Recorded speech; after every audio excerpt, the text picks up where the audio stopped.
week on Worldview, US President Biden's Summit for Democracy. Can global conferences actually promote democratic standards, or is this a case of foreign policy overreach? We're going to take a closer look. Why is the US president hosting a global summit on democracy? Joe Biden says he wants to defend human rights and fight authoritarianism. But countries such as China and Russia haven't been invited. Well, hello, everyone, and welcome to the first Summit for Democracy. This gathering has been on my mind for a long time for a simple reason. In the face of sustained and alarming challenges to democracy, universal human rights, and all around the world, democracy needs champions. Democracy doesn't happen by accident. We have to renew it with each generation, and this is an urgent matter on all our parts, in my view. Because the data we're seeing is largely pointing in the wrong direction. Freedom House reports in 2020 that marked the 15th consecutive year of global freedom in retreat. Another recent report from the International Institute of Democracy and Electoral Assistance noted more than half of all democracies have experienced a decline in at least one aspect of their democracy over the last 10 years, including the United States. The structural features like multi-party elections, independent judiciary, and free media are important instruments of democracy. However, the basic strength of democracy is the spirit and ethos that lie within our citizens and our societies. Democracy is not only of the people, by the people, for the people, but also with the people, within the people. Hello and welcome to Worldview at The Hindu with me, Suhasini Haidar. Over a two-day set of discussions, the United States hosted hundreds of world leaders, civil society representatives, rights activists, as well at a virtual summit for democracy. Prime Minister Narendra Modi was there representing India amongst 112 countries whose leaders were invited, and he gave a national statement on where India stands on democracy. However, amidst a stream of criticism against the summit, many asked the question, should democracy, elections, human rights, media freedoms in a country be actually part of a foreign policy exercise?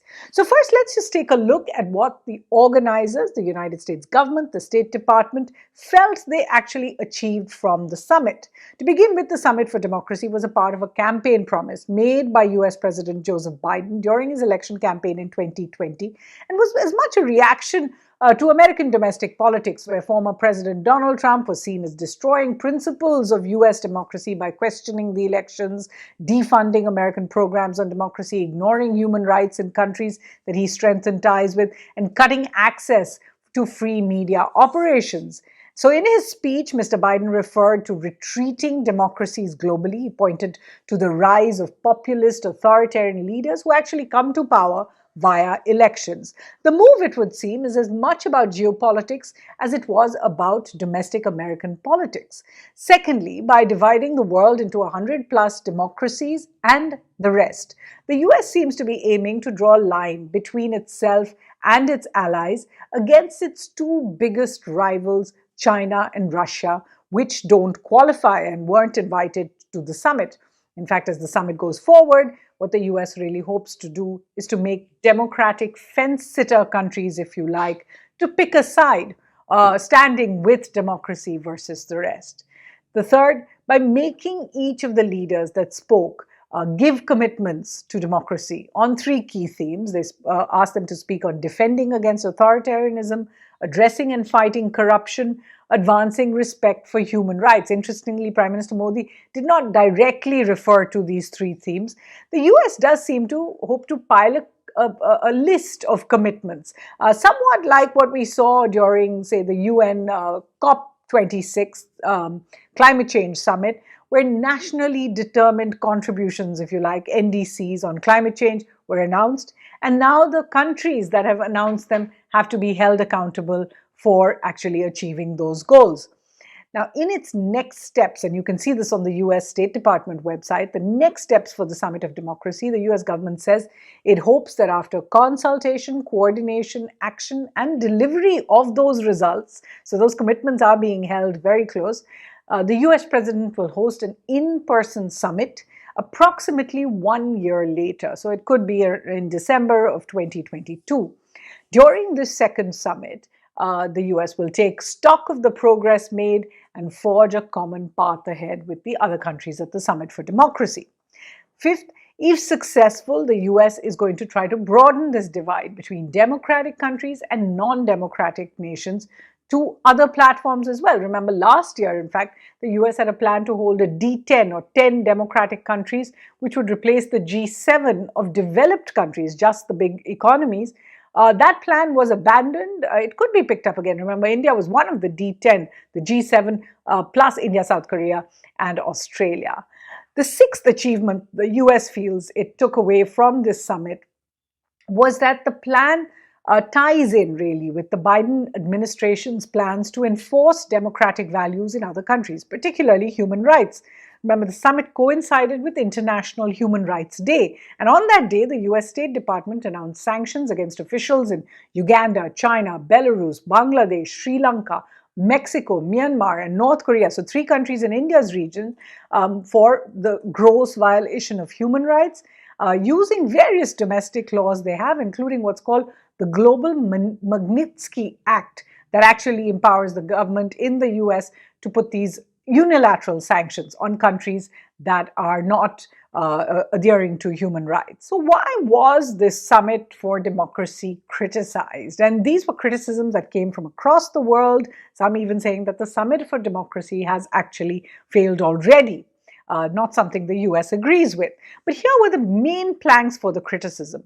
First, clearly there was criticism from those who weren't invited, and they had a number of reasons. The Russian and Chinese envoys to the US, in fact, wrote a joint op-ed on the National Interest website and asked over there how the US could arrogate to itself the right to decide who is a democracy and who isn't, and accused Washington of seeking to divide the world with a quote-unquote new Cold War mentality. So that was the Russian and Chinese criticism. Even Pakistan, who was invited but declined the invitation, said that it would discuss these issues of democracy in its bilateral dialogue with the US at a future date. In other words, saying a global conference is not the right place. Of course, many also pointed to Pakistan's China ties as the reason for Imran Khan, Prime Minister Imran Khan's refusal to attend. Third, there were those who should have been there but weren't. According to the invitee list that was released by the US State Department, and take a look at some of these statistics, in fact. 39 countries that were invited were from Europe. Now, that's a relatively geographically smaller area if you compare it with the other countries. So there were 39 in Europe and 27 in North and South America combined. Only about 17 countries from Africa were invited. And then when we look at Asia, Southeast Asia actually had the most, around 21. There were 25 from all of Asia. If you were to put them all together and add even Middle East and North Africa, you would get to 27. From the South and Central Asia region, which is the separate region in the US State Department's lexicon, there were actually only 4 countries. So from all South Asian countries and Central Asian countries, only 4 were invited: India, Pakistan, Nepal, and the Maldives. And even in just South Asia, democracies like Bhutan, Bangladesh, Sri Lanka were not. When asked about those exclusions at a conference, in fact, I asked that question, here's what a senior US official, Jennifer Larson, the US Deputy Assistant Secretary of South and Central Asia, said. Listen in. External Affairs Minister of India, S. Jaishankar, spoke about the exit of America, America's pullout from Afghanistan, as one of the 2 most concerning developments for the Indian Ocean region, the other one being the COVID pandemic. I wanted to ask if there was a sense now in the United States that of the kind of impact the developments in Afghanistan that were triggered by the US pullout have really had on the region here, and are there discussions with countries of the Indian Ocean region on how to coordinate better on this. I had a second very short question, if I may. Later this week, there will be the Democracy Summit that is being chaired by President Biden. And we noticed that in South Asia, while India, Pakistan, Nepal, and Maldives are invitees, other democracies like Sri Lanka and Bangladesh are not. Is there a reason for that? Thank you. Sure. I'm happy to answer both of those. So the answer to the first question is yes. I mean, I think that there was certainly an understanding of and a growing realization that we absolutely have to keep partners in the region very well just kept very close in terms of what's taking place during the withdrawal of troops from Afghanistan, and certainly now as we are each evaluating our own relationships and what we can or cannot do with the Taliban. And India is certainly a trusted and confidant on this, as Minister Jaishankar mentioned yesterday. This is something that I think if we didn't understand before how closely we need to work with each other, we certainly do now. In terms of the Summit for Democracy, there was actually, unfortunately, a limit of countries that was, I think, may have been a bit of an arbitrary limit that had been placed. But so yes, not all of the countries in the region have been asked to join. Certainly, India is going to be playing a very, very prominent role. But we would encourage those who weren't to continue to work on commitments to democracy. We'd asked a number of the invitees to actually not to talk with others first about demonstrating commitments towards the promotion of democratic ideals globally. And then we encourage those who may not have been part of this year's list to continue to work with us and for the next summit, which I believe is going to take place in 2 years.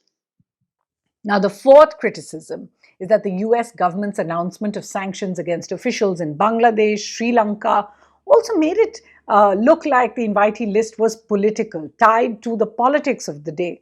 The timing of the announcement seemed particularly strange, as Bangladesh was actually just beginning to start its celebrations of 50 years of liberation, remember, on December 16th. Festivities included Indian President Kovind in Dhaka. In fact, the Indian government and the MEA did not make any comments on the US decision. That's seen as fairly significant, particularly in Dhaka, just as Prime Minister Modi was attending that summit virtually in Washington. Now, fifth, in terms of the criticism, is that the US move to speak of democracy globally. While it may be timely, it raises the question, just how effective is it? In a year that has seen the fall of democracy in two of the newest entrants to the club, Afghanistan and Myanmar, it really does beg the question, can summits make any difference? In Afghanistan, for example, it was the US that practically triggered events by its troops pullout. And then if you look at Myanmar, no amount of sanctions have actually deterred Myanmar's Tatmadaw, the junta, the military junta, from its actions of overturning the democratically elected government in February, imprisoning all the leaders, including Aung San Suu Kyi. In fact, it was almost an open challenge to the US and to others who had passed these sanctions and have passed statements against Myanmar. The Myanmar courts actually announced prison sentences for Suu Kyi in exactly the same week as this summit. Sixth, in terms of criticism, is the question, isn't the United Nations, not the United States, the correct forum or host for such an exercise? If the idea is to grade democracies, set baselines for what constitutes a good democracy, the event may have actually found a little more comfort or takers if it was UN-sponsored. The UN, remember, already has a universal declaration of human rights, which every country has signed on to. And the UN Security Council has the mandate to enforce these in conflict prevention. In fact, the US has always been criticized for unilateral attacks on countries rather than for UN-mandated interventions for precisely this reason. So should the US have actually let the United Nations, which admittedly is a bit slow and bureaucratic, to host that summit instead? And finally, the basic premise that democracies have better relations with each other than with other forms of rule. That's the basic premise of a foreign policy event, which is actually based on democracy. This is not scientifically born. And if you were to look at India's or the US's relations with countries like the Gulf monarchies, that would really be a case in point to show the opposite, in fact, is true. Now, the truth is that grading of values of any kind is always a relative exercise. Do elections make a democracy?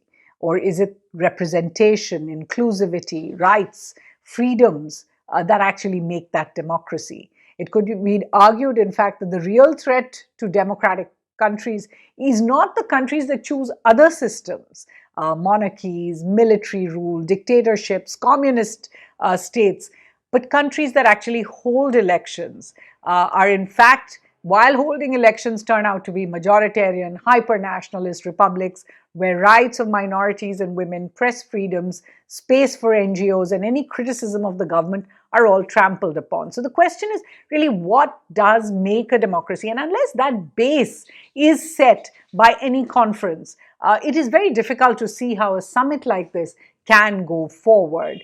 Finally, the question has to be, what is the solution to the ills that face democracy today? And that, again, was not something that was discussed at the conference. Can all of these ills be removed by external interventions? Or is internal democracy, in fact, the only healer, with the hope that the will of the people will vote for a more just country? Remember, there's always a debate also about whether it is internal democracy or global governance that brings about this sense of democracy. And clearly there are many more questions, some of which I have raised, than actually are answers that came from this US Summit for Democracy. We will track the next steps for you, how they play out, particularly in a country like India, which is so sensitive when it comes to the issues of inclusivity, when it comes to the issues of pluralism, of human rights. But here are some of the books that I would like to recommend for you. And remember, this is an issue that is very theoretical at some levels, but it affects us all very personally and practically. So the first book is The Retreat of Western Liberalism by Edward Luce. He's a journalist who has served in India as well and has a few books from here that you might find interesting. And then there is this book, Twilight of Democracy, The Seductive Lure of Authoritarianism by Anne Applebaum, who uses specific examples, particularly in Eastern Europe. There's an account of what happened in the United States, in the US Congress, by US Congressman Jamie Raskin. This is still to come out, but it's a first-person account, and it's called Unthinkable: Trauma, Truth, and the Trials of American Democracy. Then there is a book that you will find delightful, but makes you really ask some questions about democracies and how they function. It's called How to Be a Dictator: The Cult of Personality in the 20th Century. And it's a really current book that looks at that cult of personality by Frank Dakota. One of my all-time favorite books is really What is Populism by Werner Mueller. This is a treatise really on what we have seen in the last few years when it comes to hypernationalism, xenophobia in democracies. There's a compendium of essays which you might find interesting called Healing Broken Democracies, All You Need to Know About Populism, edited by Mark Brolin. And then there is the alternative view of where the US is. Can the US really ask these questions? Called Global Discontents, Conversations on the Rising Threats to Democracy. And this is in conversation with the famous Noam Chomsky. These are all very, very interesting books, will make you question a lot of what you know about democracy. There are also specifically the Freedom House reports, as well as the International Institute of Democracy and Electoral Assistance, IDEA Institute, that the US president actually referred to in his speech when he talked about the retreat of democracy. I certainly hope you enjoy reading all of these, and do join us again here on Worldview with the team here. Thanks for watching.